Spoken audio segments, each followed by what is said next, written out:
जादुई गुफाएं। गांव में सोनिया और सुमन नाम की दो सहेलियां रहती थी। सुमन अपने माता पिता के साथ बहुत ही छोटी से मकान में रहती थी।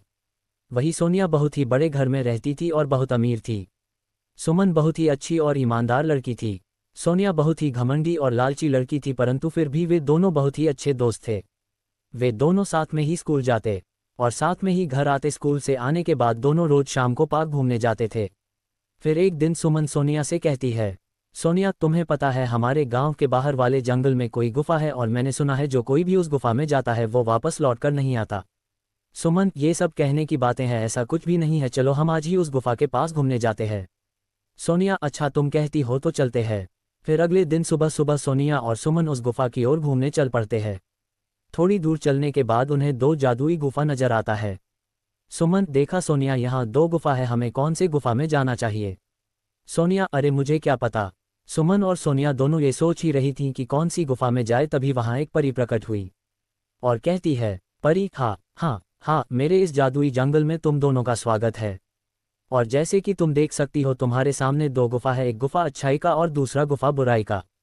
अच्छाई के गुफा में जाओगी तो तुम्हें वहां एक वृद्ध महिला मिलेगी जो कई सालों से बीमार पड़ी है, तुम्हें उनकी सेवा करनी होगी। और अगर बुराई के गुफा में जाओगी तो तुम्हें वहां ढेर सारा खजाना मिलेगा। परंतु याद रखना, उस गुफा में एक नागिन रहती है और ये तुम पर निर्भर करता है। तुम कौन सा मार्ग चुनती हो, अच्छाई का या बुराई का? इतना बोलकर वो परी वहां से गायब हो जाती है। सुमन, सोनिया, हमें अच्छाई के गुफा में चलना चाहिए। वहां बेचारी बूढ़ी काकी कितने सालों से बीमार पड़ी है, हम उन्हें इस हालत में नहीं छोड़ सकते। हमें जाकर उनकी मदद करनी चाहिए। सोनिया, हाँ तुम ही जाओ अच्छाई के गुफा में, मैं तो बुराई के गुफा में जाऊंगी। सुना नहीं तुमने वो परी क्या कह कर रही कि बुराई के गुफा में हमें ढेर सारे खजाना मिल सकता है जो हमें मालामाल कर सकता है। मेरी बात मानो, तुम भी मेरे साथ बुराई के गुफा में चलो। सुमन, नहीं सोनिया, मैंने बचपन से ही सीखा है कि हमें हमेशा अच्छाई के रास्ते पर ही चलना चाहिए। पैसों का क्या है, पैसे तो आज है और कल नहीं, परंतु हमारी अच्छाई हमेशा हमारे साथ रहती है। आज तुम्हें तो कुछ कहना ही बेकार है। सोनिया, मैं तो चली अपने बुराई वाले गुफा में, तुम भी जाओ अपने अच्छाई के गुफा में।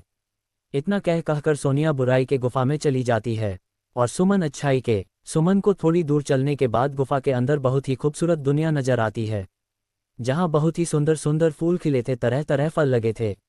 सुमन को बहुत भूख लगी थी तो वो पेड़ से फल तोड़कर खाने लगी। सुमन, वाह कितने स्वादिष्ट फल है। तभी सुमन को वहां एक कुटिया नजर आती है जिसमें से खांसने की आवाज आती है। सुमन उस कुटी के पास जाती है और कहती है, अम्मा टिक हो, चलो बाहर चलते हैं। फिर दोनों खुशी से बाहर निकले। बहुत पुरानी बात है, एक किसान था, उसके पास सैकड़ों एकड़ जमीन थी। किसान बूढ़ा हो चला था, उसका एक लड़का था, उसका नाम सुरेश था। एक दिन अचानक जमींदार की मृत्यु हो गई। अब सारी जमीन की देखभाल उसके लड़के सुरेश के ऊपर आ गई, लेकिन सुरेश को खेती बाड़ी और मेहनत करना अच्छा नहीं लगता था। वह जल्द ही बहुत अमीर बनना चाहता था। तभी किसी ने उसे पारस पत्थर के बारे में बतलाया। पारस पत्थर एक ऐसा पत्थर होता है जिसे किसी भी धातु से स्पर्श करने पर वह धातु सोना बन जाती है। सुरेश किसी भी कीमत पर पारस पत्थर पाना चाहता था। उसने पारस पत्थर ढूंढने का बहुत प्रयास किया किंतु उसे पारस पत्थर कहीं नहीं मिला। पारस पत्थर के लिए उसने कई लोगों से संपर्क किया किंतु वह पारस पत्थर पाने में असफल रहा। आसपास के ठगों को पता चल गया कि सुरेश किसी भी कीमत पर पारस पत्थर पाना चाहता है। ठगों ने पारस पत्थर का लालच देकर सुरेश से लाखों रुपए ठग लिए। ठगों के बाद सुरेश ढोंगी बाबाओं के जाल में फंस गया। ढोंगी बाबाओं ने भी सुरेश को लालच देकर बहुत सा पैसा ऐंठ लिया। पारस पत्थर के लोभ में सुरेश को बहुत नुकसान हुआ और उसे अपनी कई एकड़ जमीन भी बेचनी पड़ी। सुरेश की पत्नी हमेशा उसे समझती कि इन सब बातों में मत पड़ो, अपने पास बहुत जमीन है, उसी में खेती करो, मेहनत भी किसी पारस पत्थर से कम नहीं है। किंतु सुरेश को तो पारस पत्थर की ही धुन सवार थी। एक दिन गांव में बहुत पहुंचे हुए संत आए। सभी ने उन्हें अपनी समस्याएं बतलाई। सुरेश भी अपनी पत्नी के साथ उनसे मिलने गया और उन्हें अपनी समस्या बतलाई। संत सुरेश की बातें सुनकर मुस्कुराए और बोले, मैं जैसा कहूं वैसा ही करना तो तुम्हें पारस पत्थर अवश्य मिलेगा। संत की बात सुनकर सुरेश बहुत खुश और संत से बोला, कृपया कर मुझे वह तरीका बतलाएं जिससे मुझे पारस पत्थर मिल जाए। संत बोले, तुम्हें केले के पेड़ की पत्तियों के नोक पर जमा सुबह की ओस की बूंदें एक बर्तन में एकत्र करना है और जब तुम 5 लीटर ओस की बूंदें एकत्र कर लोगो तो मैं उसे अभिमंत्रित कर पारस पत्थर में बदल दूंगा। लेकिन याद रहे, ओस की बूंदों में तुम पानी मिलाकर धोखा देने का प्रयास करोगे तो तुम्हारी पूरी मेहनत पर पानी फिर जाएगा और ओस की बूंदें पारस पत्थर नहीं बन पाएंगी। ये काम बहुत कठिन था। सुरेश ने अपनी कुछ जमीन पर केले के पेड़ लगाए। केले के पेड़ धीरे धीरे बढ़ रहे थे किंतु इतने पेड़ों से वह उसकी सिर्फ कुछ ही बूंदें एकत्र कर पा रहा था। उसे लगा इतने केले के पौधों से 5 लीटर ओस एकत्र करने में तो उसे सालों लग जाएंगे। उसने फिर कुछ केले के पौधे और लगाए। इस तरह करते करते उसने अपनी लगभग पूरी जमीन पर केले के पेड़ लगा लिए। सुरेश अब इन केलों के पौधों को पानी देता और उनकी देखभाल करता था। 2 साल की अथक मेहनत के बाद सुरेश 5 लीटर ओस के बूंदे एकत्र कर पाया और अत्यधिक प्रसन्न होकर साधु महाराज के पास गया और उन्हें 5 लीटर ओस की बूंदों से भरा बर्तन देते हुए बोला, साधु महाराज, आपकी आज्ञा अनुसार मैंने 2 साल की अथक मेहनत के बाद ये 5 लीटर ओस की बूंदें एकत्र कर ली हैं, कृपया अब इन्हें पारस पत्थर में बदल दीजिए। साधु महाराज बोले, सुरेश, तुम्हारी मेहनत सराहनीय है, तुम्हें तुम्हारी मेहनत का फल अवश्य मिलेगा। कल जब तुम आओगे तो अपनी पत्नी को भी साथ लाना। सुरेश खुश होकर अपने घर चला गया और पत्नी को सारी बात बतलाई। दूसरे दिन दोनों पति पत्नी जल्दी उठकर नहा धोकर साधु के पास पहुंचे। साधु ने सुरेश को देखकर कहा, सुरेश, मैंने ओस की बूंदों को पारस पत्थर में बदलने के बहुत प्रयास किया किंतु मैं उन्हें पारस पत्थर में नहीं बदल सका।